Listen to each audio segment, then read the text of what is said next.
Because I truly believe that humanity is a lot like me. It is. It's an aging movie star,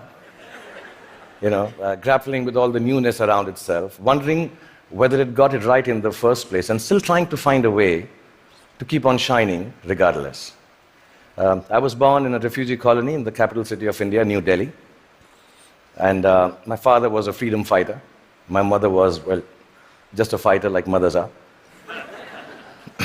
And much like the original Homo sapiens, we struggled to survive. When I was in my early 20s, I lost both my parents, which I must admit seems a bit careless of me now.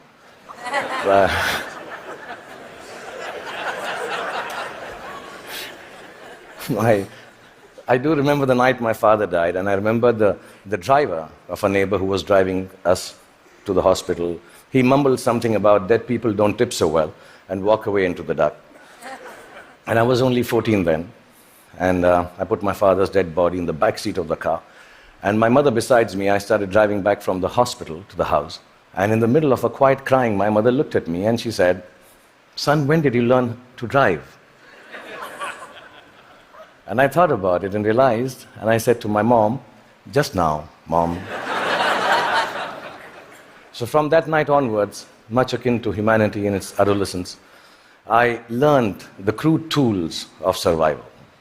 And the framework of life was very, very simple then, to be honest. I thought, you just ate what you got and did whatever you were told to do. I thought celiac was a vegetable, and vegan, of course, was Mr. Spock's lost comrade in Star Trek. You married the first girl that you dated, and you were a techie if you could fix the carburetor in your car. I really thought that gay was a sophisticated English word for happy. And lesbian, of course, was the capital of Portugal, as you all know. That was it. So we relied on systems created through the toil and sacrifice of generations before to protect us. And we felt that governments actually worked for our betterment. Science was simple and logical. Apple was still then just a fruit, owned by Eve first and then Newton, not by Steve Jobs. Till then, it was. And Eureka is what you screamed when you wanted to run naked on the streets. You went wherever life took you for work, and people were mostly welcoming of you. Migration was a term then still reserved for Siberian cranes, not human beings. Most importantly, you were who you were, and you said what you thought. Then in my late 20s, I shifted to the sprawling metropolis of Mumbai, and my framework, like the newly industrialized aspirational humanity, began to alter. In the urban rush for a new, more embellished survival, things started to look a little different. I met people who had descended from all over the world. Faces, races, genders, moneylenders. Definitions became more and more fluid. Work began to define you at that time in an overwhelmingly equalizing manner. And all the systems started to feel less reliable to me, almost too thick to hold on to the diversity of mankind and the human need to progress and grow. Ideas were flowing with more freedom and speed, and I experienced the miracle of human innovation and cooperation. And my own creativity, when supported by the resourcefulness of this collective endeavor, catapulted me into superstardom. I started to feel that I had arrived. And generally, by the time I was 40, I was really, really flying. I was all over the place. I'd done 50 films by then, and 200 songs. And I'd been knighted by the Malaysians. I'd been given the highest civil honor by the French government, the title of which, for the life of me, I can't pronounce even till now. So I'm sorry, France, and thank you, France, for doing that. But much bigger than that, I got to meet Angelina Jolie, yeah. For 2.5 seconds. And I'm sure she also remembers that encounter somewhere. Okay, maybe not. And I sat next to Hannah Montana on a round dinner table with her back towards me most of the time. Like I said, I was flying from Miley to Jolie. And humanity was soaring with me. We were both pretty much flying off the handle, actually. And then you all know what happened. The internet happened. I was in my late 40s, and I started tweeting like a canary in a birdcage. And assuming that, people who will peer into my world will admire it for the miracle I believed it to be. But something else awaited me and humanity. We had expected an expansion of ideas and dreams with the enhanced connectivity of the world. We had not bargained for the village-like enclosure of thought, of judgment, of definition that flowed from the same place that freedom and revolution was taking place in. Everything I said took a new meaning. Everything I did, good, bad, ugly, was there for the world to comment upon and judge. As a matter of fact, everything I didn't say or do also met with the same fate. 4 years ago, my lovely wife, Gauri, and me decided to have a third child. It was claimed on the net that he was the love child of a first child who was 15 years old. Apparently, he had sown his wild oats with a girl while driving her car in Romania. And yeah, there was a fake video to go with it. And we were so disturbed as a family. My son, who's 19 now, even now when you say hello to him, he just turns around and says, "But bro, I didn't even have a European driving license." Yeah, in this new world, slowly reality became virtual and virtual became real. And I started to feel that I could not be who I wanted to be or say what I actually thought. And humanity at this time completely identified with me. I think both of us were going through our midlife crisis. And humanity, like me, was becoming an overexposed prima donna. I started to sell everything from hair oil to diesel generators. Humanity was buying everything from crude oil to nuclear reactors. I even tried to get into a skin-tight superhero suit to reinvent myself. I must admit, I failed miserably. And just an aside, I want to say on behalf of all the Batmen, Spider-Men, and Supermen of the world, you have to commend them, because it really hurts in the crotch, that superhero suit. Yeah, I'm being honest, I need to tell you this, yeah. Really. And accidentally, I happened to even invent a new dance form, which I didn't realize, and it became a rage. So if it's all right, and you've seen a bit of me, so I'm quite shameless, I'll show you. It was called the lungi dance. So if it's all right with you, I'll just show you. I'm talented otherwise, yeah. So it went something like this. Lungi dance, lungi dance, lungi dance, lungi dance, lungi dance, lungi dance, lungi dance, lungi dance, lungi dance, lungi dance, lungi dance, lungi. That's it. It became a rage. It really did. Like you noticed, nobody could make any sense of what was happening except me. And I didn't give a damn, really, because the whole world and whole humanity seemed as confused and lost as I was. I didn't give up then. I even tried to reconstruct my identity on the social media like everyone else does. I thought if I put on philosophical tweets out there, people will think I'm with it. But some of the responses I got for those tweets were extremely confusing acronyms, which I didn't understand. ROFL, LOL. Adidas, somebody wrote back to one of my more thought-provoking tweets. And I was wondering, why would you name a sneaker? Why would you write back a name of a sneaker to me? And I asked my 16-year-old daughter, and she enlightened me. Adidas now means, all day I dream about sex.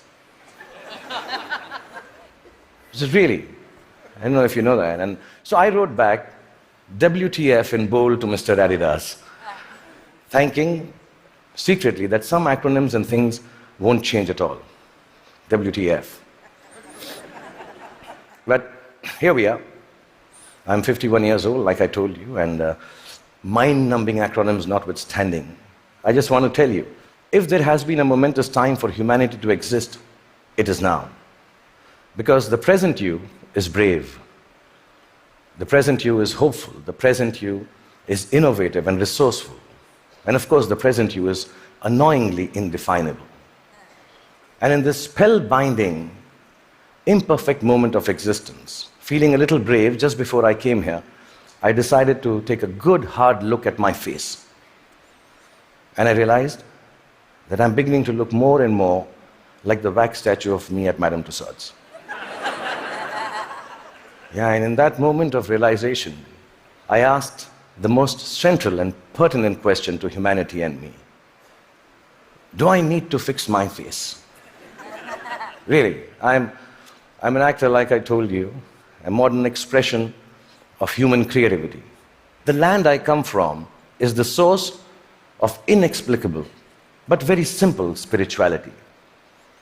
In its immense generosity, India decided somehow that I, the Muslim son of a broke freedom fighter who accidentally ventured into the business of selling dreams, should become its king of romance, the Badshah of Bollywood, the greatest lover the country has ever seen. With this face. Yeah, which has alternately been described as ugly, unconventional, and strangely, not chocolatey enough. Yeah. The people of this ancient land embraced me in their limitless love. And I've learned from these people that neither power nor poverty can make your life more magical or less torturous. I've learned from the people of my country that the dignity of a life, a human being, a culture, a religion, a country, actually resides in its ability for grace and compassion. I've learned that whatever moves you, whatever urges you to create, to build, whatever keeps you from failing, whatever helps you survive, is perhaps the oldest and the simplest emotion known to mankind. And that is love. A mystic poet from my land famously wrote, "Pothi padi padi jug bhaya, pandit bhaya na koi. Pothi padi padi jug bhaya, bhaya na pandit koi. Dhai aakhar prem ke, pade so pandit hoy." Which loosely translates into that whatever, yeah, if you know Hindi, please clap. Yeah, it's very difficult to remember.